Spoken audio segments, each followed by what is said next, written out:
Hi, this is Jen Rubin, editor-in-chief of the Contrarian. I am delighted to have with us Representative Adam Smith, who is the ranking member of the House Armed Services Committee. Welcome, Congressman. It's a pleasure to have you. Well, thanks for having me back. Good to see you. You have gotten some briefings on the so-called second strike on from what we understand, an unarmed boat in the Caribbean on September 2nd, but also perhaps something on the overall mission. Tell us, first of all, what you know about what happened on September 2nd. Sure, there are multiple layers to this, and I think it is good to start where you started and sort of build out from that to understand the problems with this policy, and then also the even more problematic motivations behind it. But starting with the strike, so September 2nd, and running through the timeline, the Trump administration sort of decided to take this approach at the end of July. And they worked with the Department of Defense and White House to figure it out. And then on August 5th, they issued what's called an execute order. And that's where the White House basically tasks DOD with doing something. And that was the something in this question was to find drug boats and blow them up in international waters in Latin America, starting in the Caribbean, moving into the other side on the Pacific. So the first strike was September 2nd, was the one that we've seen. And it's important to note that at that point, the legal justification for these strikes had not been written. That didn't get written until September 5th. So 3 days after the first strikes. And then, as I was told by Admiral Bradley, it wasn't actually transmitted to them until sometime in November. Now, they had conversations about the legalities around it. I don't want to imply that they didn't, but the clear legal framework was not given. So on September 2nd, they took the first strike.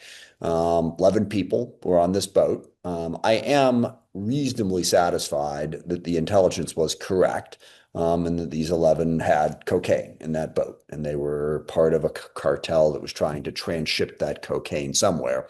Crucially, we don't know where, by the way.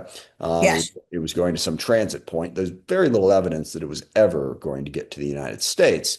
So they hit it the first time. And then, as the video showed, some few minutes after the smoke cleared, you could see that there were two survivors. And that played out for 43 minutes before the second strike. And the two survivors were on top. First of all, the boat was capsized. And it appeared that the boat had broken in, I don't know, about half, but parts of it had broken off because they were clinging to the bow, the capsized bow of the boat, which probably wasn't any bigger than your average kitchen table. Very small piece of the boat that was sticking outside of the water. They took their shirts off at some point. They had no communication devices and they were standing on top of the boat when 43 minutes later, the second strike occurs, sinking the rest of the boat and killing them. And the legal justification for that is very, very questionable. And I can walk through that Yes. if you would like. Let me ask a few very specific Sure. questions, first of all. First of all, have you seen the execute order? No. You see, that's another thing, because one of those themes that I want to get to, the Trump administration doesn't believe that the law or rules apply to them. We've had many, many arguments. If you've worked in public policy in any capacity, you have arguments with the executive branch about what they're doing, Yes. whether or not it's legal. That always happens. This administration is unique in that they don't think the law applies to them. They're not arguing, oh, you're misinterpreting the law. It should allow me to do this. They just go. One of the things in the law is that all of these execute orders are supposed to be transmitted to the committees of jurisdiction, House Armed Services, Senate Armed Yes. Services, within 30 days. They have not transmitted a single execute order to us since Trump became president, and this one has not been transmitted either, despite repeated requests. So, no, I have not seen it. We do not have it. That is a violation of the law. And when you say that there wasn't a legal opinion rendered, at least in writing, until much later, do you have evidence that before or during that September 2nd strike that there was a lawyer involved at all? I am told that there was. But we don't have evidence in the sense that one thing that came out, they didn't record any of this. We have no recordings of the conversations going on between the various people involved in this. Now, Admiral Bradley assured us, and I take him at his word, that throughout this process, they were speaking to the lawyers, the judge advocate generals who were assigned this case. They were consulting, working through, having conversations about, are they defenseless? Are they shipwrecked? So I am told yes. Other than the word of Admiral Bradley, I don't have any independent confirmation of that. Now, seeing what you see and Admiral Bradley looking at this, does he say with a straight face that this was acceptable? I mean, how does he Yes. recognize the understanding in international law so clear? And then looking at that, how does he, as an experienced admiral who's been in this role for a while, has conducted innumerable special Hundreds. operations, how does he look at that and say that's okay? I can answer that. And yes, Admiral Bradley he was the JSOC commander for a while. He has ordered, as he said, hundreds, probably more than 1,000 of these strikes in different parts of the world. Now, first thing is they were not at the point that they were struck trying to flip the boat back over. So let's just dismiss that. Also, they had no communications devices. We have no evidence that they attempted to communicate, or they weren't in a position to communicate with anyone. So you can't argue, and Admiral Bradley didn't argue that they were trying to flip the boat over and continue on in that regard. So what you've heard from Senator Cotton and some others is simply false. That is not an accurate depiction of what was going on in the boat. Now, bear with me as I make this argument for you. So, and this ties back into the larger mission. So the mission was to kill all 11 people on the boat and destroy the cocaine. Minor little subpoint, by the way, there's all this, attacking the Washington Post for misreporting that he gave a kill everyone order. Well, that depends on how you look at it. There were 11 people on the boat, and the order was kill them all. It was not a capture or detain. So it is not inaccurate for whoever in the Pentagon leaked to the Washington Post. He said kill everyone. That's not inaccurate. Now, it's a little unfair in the sense that when you say that, it implies that, okay, you've got 5 people in an apartment building with 100 others, just blow the whole thing up. I don't care. The Right. 11 people who were contained in that killed them all were deemed to be legitimate targets as affiliates of one of these narco-terrorist groups. Also, the order was not no survivors. It didn't say no matter the situation, kill them all. So, but the order was to kill all 11 people on the boat. So you got 2 left surviving. The argument starts with the fact that the belief that the cocaine on that boat could have somehow survived that initial strike and was conceivably in the bow of the boat beneath, what we can see, the part under the water. Now, I find that fantastical in the first place because the boat, you see the first strike, whole thing's on fire. It breaks in half, it goes down. Is it possible that some drugs were contained underneath? I suppose it's possible, but it's highly unlikely. But even worse than that, the notion is that cocaine still could have gotten to the United States, and they're treating that cocaine like it's a weapon.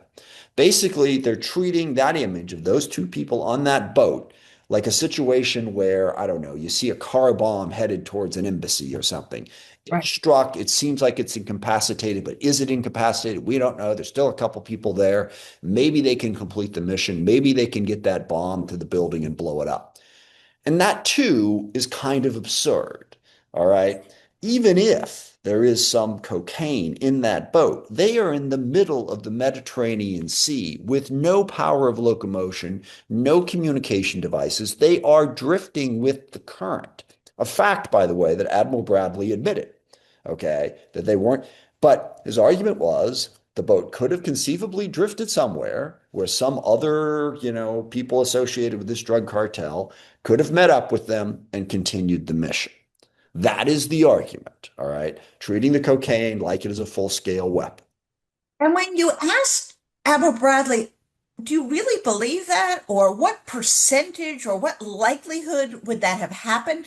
Does he acknowledge that this is, to put it mildly, an attenuated or far-fetched Well, there potential? were a couple. couple of moments in the conversation that stand out on that when Senator Wicker was quizzing Admiral Bradley about the definition of shipwreck, which, by the way, is a Yes. thing that's in the law of war. You know, you're Yes. not supposed to be able to kill survivors of a quote shipwreck. Well, what's a shipwreck? You know, and they were talking about what it looks like, what it doesn't look like, and the other thing. And I interrupted him to say, because the image was still on the picture behind us, they'd paused the video with the two guys on the boat. I said, if you asked your 100 people, average people on the street, shipwreck, and they would say that. That's what a shipwreck looks like. You know, a broken apart, overturned boat with two people clinging to it. And he said, well, that's why it's so important to explain the context.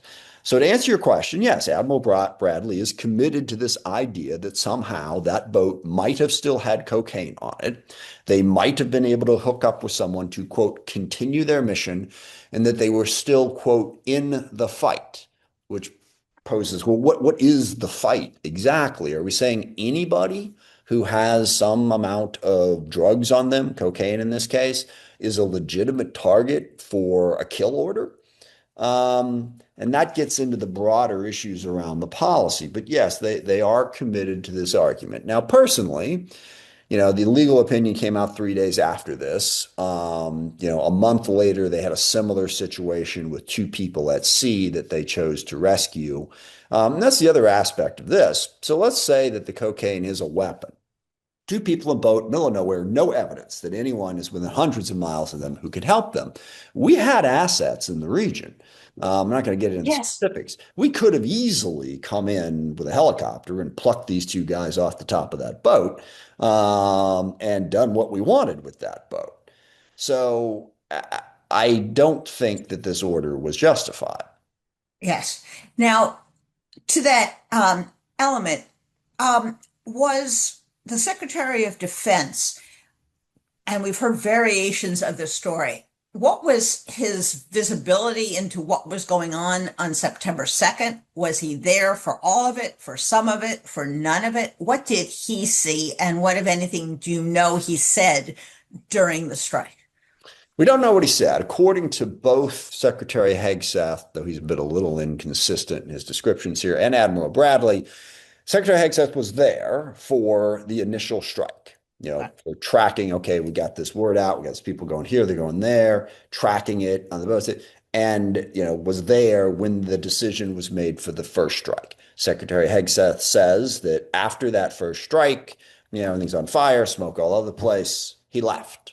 And he Yeah. did not track it from that point forward, gave no order, though he does say he supports the order that Admiral Bradley gave. But it's really important if you go back to the press secretary, Levitt, Carolyn Levitt, I think, when she read that carefully prepared statement a week ago in answer to a question that was basically a CYA for Hegseth. Yes.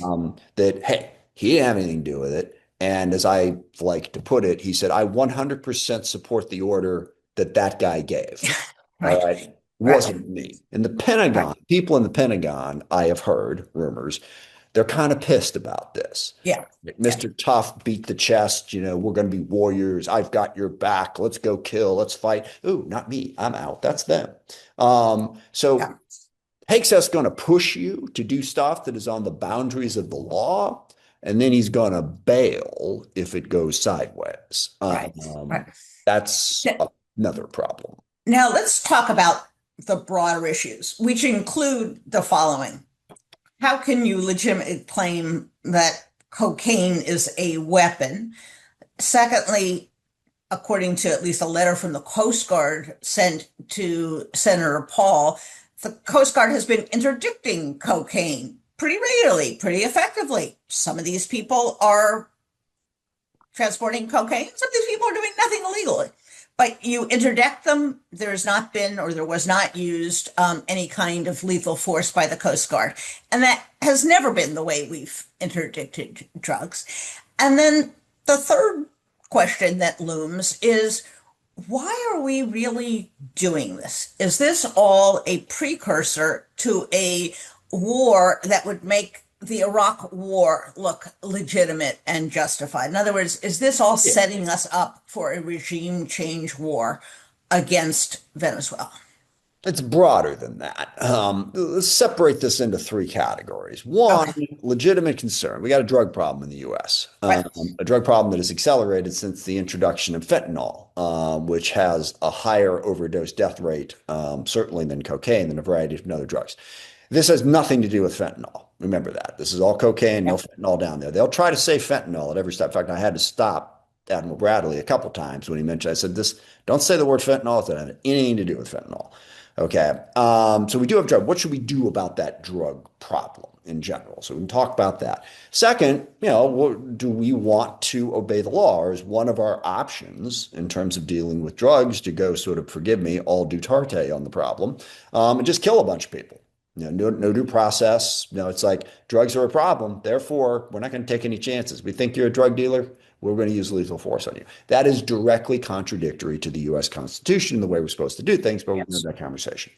But the big thing that's going on here is Trump's desire to consolidate power in his hands, number one, and number two, to dominate the Western Hemisphere in a 19th century sphere of influence sort of way. All right. The drugs, I don't think, are central to what he's doing. You've got the Yeah. pardon of the former Honduran president as evidence, which, by the way, that pardon seems to be tied to Trump's desire to affect the outcome of the elections in Honduras so that a pro-Trump person can be elected. And this goes back to we're going to invade Greenland because it's part of our sphere of influence. We're going to invade Panama. We're going to annex Canada. It's this 19th century way of looking at the world.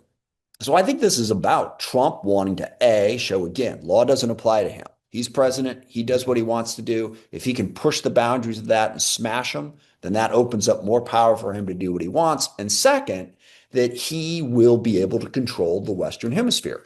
Maduro is not on his positive list there. Neither is Petro in Colombia. So he wants to put pressure on them, ultimately, hopefully do regime change in both places so we can have a more sympathetic leader down there. And that's what this is about. And we've talked about the Honduras person. I keep trying to bring up, no one seems to want to take this up. You remember Ross Ulbricht, the Silk Road Yes. crypto guy? This guy Yes. basically used the secret nature of cryptocurrency and a secure app to launder billions of dollars in drug money and other illegal, illicit activity as well. But that's what he was convicted of. He was laundering drug money. That guy had every little bit as much to do with spreading drugs across the United States of America as Maduro or these 24 narco-terrorist groups did. Trump pardoned him, because he was a political supporter and he'd promised the crypto goons that he'd do that. So, this doesn't, to my mind, have a lot to do with interdicting the drug problem in the US. It has to do with asserting Trump's power personally, so he doesn't have to obey the law. And second, it's all sphere of influence. And then, to make my friend Simon Rosenberg happy, I always tie this in to Ukraine. All right. Why did he offer up a surrender agreement to Putin? And why in the national security strategy does a threat from Russia not even mentioned? Okay, we crap all over Europe in that for a variety of different reasons. Don't even see Putin as a threat because if Trump gets his Western Hemisphere, what does he care if Putin gets his Eastern Europe? And then I could go off on a long conversation about how we developed our national security policy to change all of that, to come up with the Yes. post-World War II rules-based order that tried to respect sovereignty, tried to get us out of the business of, as was aptly described by somebody, I don't remember who said it, the strong take what they want, the weak suffer what they must. That was the world prior to the end of World War II. And that world led to endless wars, terrible poverty, mass death. 70 million people died in World War II at the culmination of that way of looking at the world. No rules, just power. That's the world that Trump wants to create. And that's what this is about, a hell of a lot more than it is the impact that cocaine being shipped into the United States is having, which is admittedly very negative and something we got to do about. I have ideas on how we should actually address that issue. But like I said, it's really more about the power dynamic. What do your Republican colleagues think of all this? It is hard to imagine that Senator Wicker, who has been in this a long time, is comfortable with a lot of this. And after all, Donald Trump did rise to power in large part because he inveighed against wars of choice and regime change and all the rest of it. Are they disturbed and are they prepared to do anything about it? Well, I think the easiest way is, well, what do they think about it? They're trying not to think about it. And I think there are a couple of things in particular that do sort of push them into action and do disturb them. They are disturbed by the notion of giving Ukraine to Putin. Very disturbed about that. Disturbed about the U.S. allowing it to happen. So to the extent that that comes up, they start to get a little twitchy. The second thing that they're starting to be disturbed about is the degree to which Trump wants a unilateral government. He doesn't want Congress. I mentioned the execute orders that they don't send us. That's tip of the iceberg. They are not briefing us, informing us, including us, allowing us to do our oversight to an unprecedented degree. And, the drawdowns in Europe, they did that unilaterally without talking, even after people like Chairman Wicker and Chairman Rogers had directly expressed the opinion that that shouldn't happen. So they start to get frustrated when Trump is ignoring Congress. But overarching that, Trump still controls the party. He controls the party, has the power. I think there are two things that give them pause to really go after Trump and try to stop him. One is the political reality of Trump's power and hold over the Republican Party.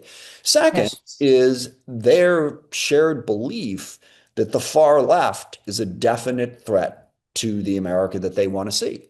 And they're not 100% wrong about that. Okay, there are some issues that we're through. They're concerned about open borders. They're concerned about what happened during the Biden administration in terms of asylum blowing, the doors off everything. They're concerned about policies that don't deal with crime. They're concerned about radical identity politics. And if they see Trump as the one person who's standing up against that, they are reluctant to challenge him for those reasons.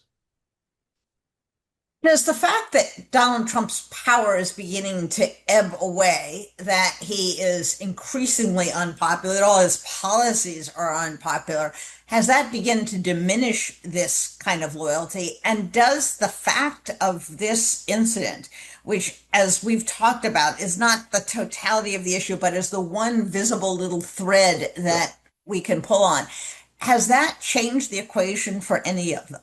Nudged it slightly. And I think the most important thing we can do, and I was just out at the Reagan Defense Forum and I had a good opportunity on the main panel at the start of this.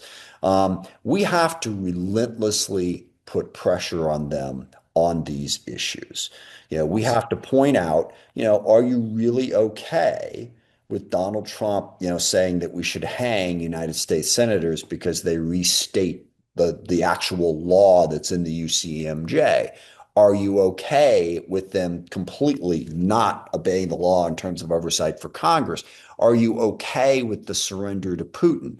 We have to keep making these arguments. Are you okay with these tariffs that, number one, were illegally put in place, and number two, are undermining the U.S. all across the globe, causing prices to lie here domestically?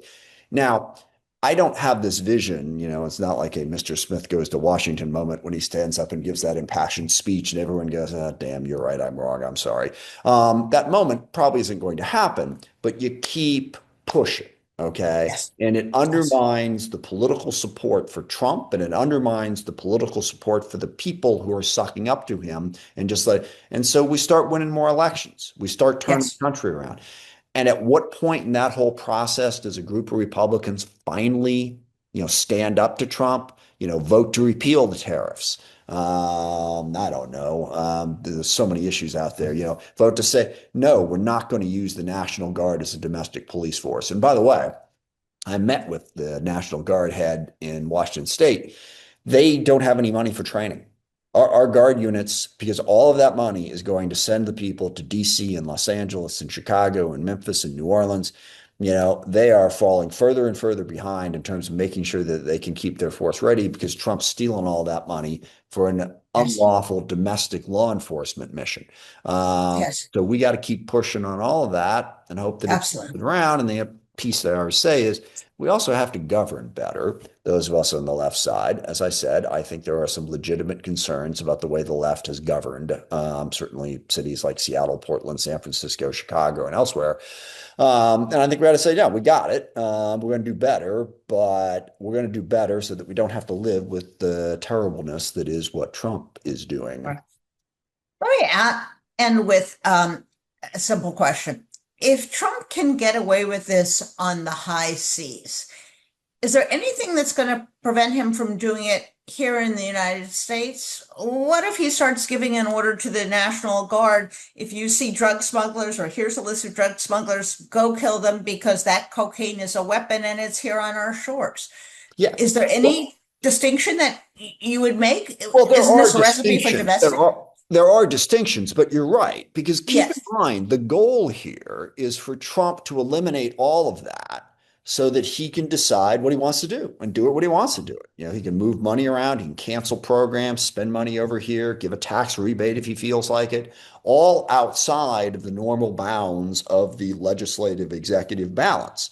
So he wants to be able to have the power to do that if he sees fit. And I defy anyone to convince me otherwise. I mean, can you imagine a scenario where Donald Trump wants to do something and then says, "Oh, no, but that's not legal, so we can't. We got to come up with another angle." No, he's going to push that envelope as hard as he can. There is one other layer before you get to the domestic issue, and that gets back to the regime change issue. Right now, we're hitting people on international waters. What if we decide to strike the sovereign territory of another country, either at sea or on land? Would he be constrained to do that? I mean, that's an act of war by international, legal standards, and certainly we've done it before. We've never done it without congressional authorization. So yes, there is a distinct risk of that. And every time I hear these people saying, "Oh, so you just don't care about the drug problem in the U.S." I care about the drug problem in the US, but do you want to give the president of the United States the power to execute people without due process? He might not be executing drug dealers to begin with. That's why we have due process. That's why we have yes. things like probable cause, to make sure that it is legal and that people's rights are protected. And finally, just as I said, well, what should we do about it? Plan Colombia is something that actually worked reasonably well. We worked with Colombia as a partner Yes. some odd years ago, congressionally approved, not us coming in just blowing stuff up. And for about a decade, maybe a little longer, there was a significant reduction in cocaine coming Yes. out of Colombia and in the US. If we really want to get after this problem, we got to find partners. We got to find partners in Mexico, partners in Colombia and elsewhere to really work to get after this. We got to put pressure on China to stop the precursors. I raised that issue a number of times when I was in China 2 months ago. There's things we can do that aren't just blowing boats up in the middle of the ocean or the Caribbean, which isn't really having a dramatic impact on. I mean, people are still getting cocaine in the United States of America, and they will for quite some time. So there are smarter ways to do this. And again, not primarily about drugs, primarily about Trump wanting to assert his power in a wide variety of ways.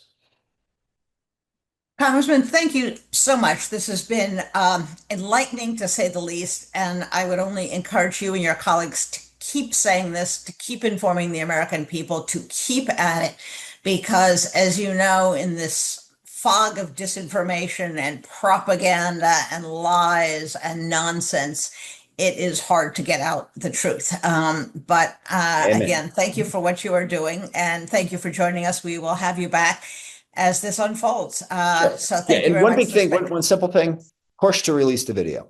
They cannot defend Absolutely, they cannot defend absolutely, this video if people see it. That's simple. That's easy for people to understand. Push to release the video. We ought to be able to see it. absolutely, absolutely. Nothing like seeing. Seeing is believing. So thank you so much, Congressman. We'll look forward to Thank you. having you back. Great to see you.